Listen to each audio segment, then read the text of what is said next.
I'm Mr.Autogram, and today we're taking a look at my favorite and my dream car, and this is the Mercedes-AMG E63S Saloon, and this is the facelift model, so the better version. So here it is, and we're going to take you around the car very quickly before I throw you into a cinematic.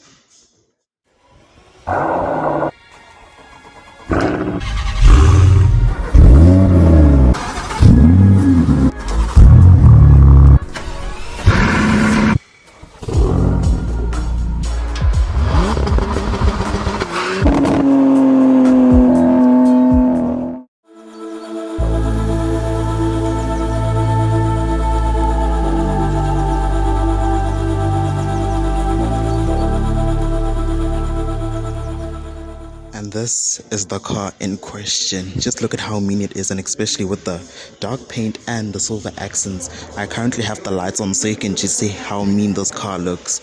So yes, under the hood is a 4-liter twin-turbo V8 with 612 horsepower, 850 Newton meters of torque, driving all four wheels via 4MATIC all-wheel drive system via a 9-speed MCT. So when this car launched, it was one of the only cars to have an option to turn it into a rear-wheel drive mode, as Mercedes calls it, a drift mode. It was the old version, the pre-facelift, got closer to the M5 than it ever did in terms of dynamics, but also compromised on the luxury and the daily comfort of the E63. So a lot of customers complained about the ride, and then Mercedes had to come out with this, the facelift version, which softened up the suspension, updated the lights, updated the exhaust system, and muffled it a bit because European regulations. It also updated the interior and these headlights you see right here. The pre-facelift version got the old AMG style grille. It was one of the last AMGs to come out with that old style, where this came out with the Panamericana grille, and you can see the driving aids, the camera, and a sensor. The front end is very mean looking, I can say so myself. It's very distinct AMG, even though this was a long way off of the previous generation, the pre-facelift. It still looks very E63. On the side, V8 bi-turbo badge, and by the looks of things, we only have, for the current generation, the W214 generation, we only have an E53 and not an E63 yet. So this badge should come back because, well, this is the super saloon for one who does not want an M5 or the estate version of the RS6. But right here, speaking about the RS6, there is an R7 Sportback right here in the pearlescent white and the dark pack with some really cool wheels. But I think I'll just keep coming back to this, because although that is a bigger and meaner version, meaner looking than this E63, it doesn't compete with it. It competes with the AMG GT63 and the M8 competition Grand Coupe. So let's head over into the interior and let's see what else we can find, and maybe I can tell what's more important.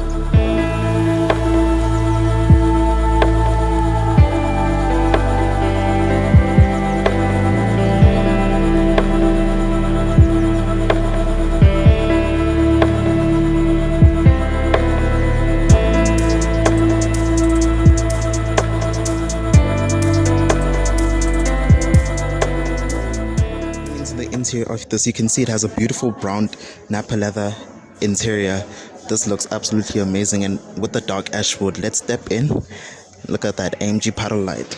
Let's step into the cocoon of the E63, and now let's see classic Mercedes door shut. So this is the E63S interior. It looks absolutely amazing with the optional sunroof in the front and in the back for passengers. As you can see, it retained the same screens you got in the pre-facelift. Let's switch it on. It retains the same infotainment system, but improved with some S-Class and A-Classness.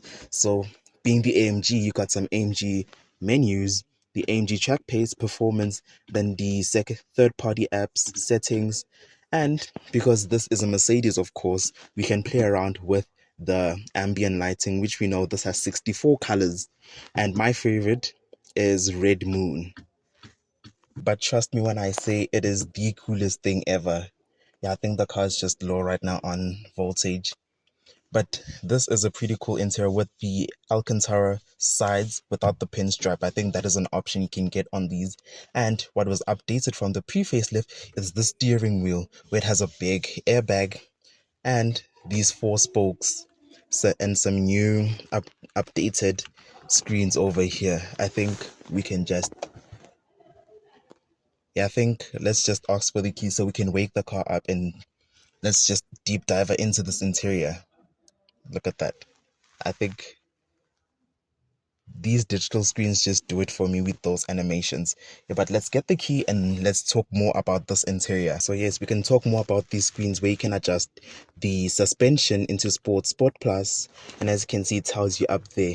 So let's just go into dynamic. Let's just go in full race mode, and as you can see, it changes also on here. So you can dive back into the comfort suspension, then you can change the exhaust note. Then over on this side, you can go back into Sport Plus, Sport and Comfort. And in here, there's an individual mode. But yes, you tap the screen, it gives you your manual mode. You can hold the gear pedals, but it will revert to auto after a while. So yes, this car is very interesting. It is a very cool daily driver, especially now with the prices of the new E53 hybrid, which we haven't gotten yet. So this is a pretty cool system.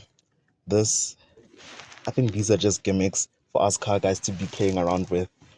But yes, this is the E63S interior, and now let's round it up with a startup.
Just lost words because every time I see one, it's just the car guy's dream if you're not looking for an M5 and don't want the estate of the RS6. So tell me what you guys think in the comments down below.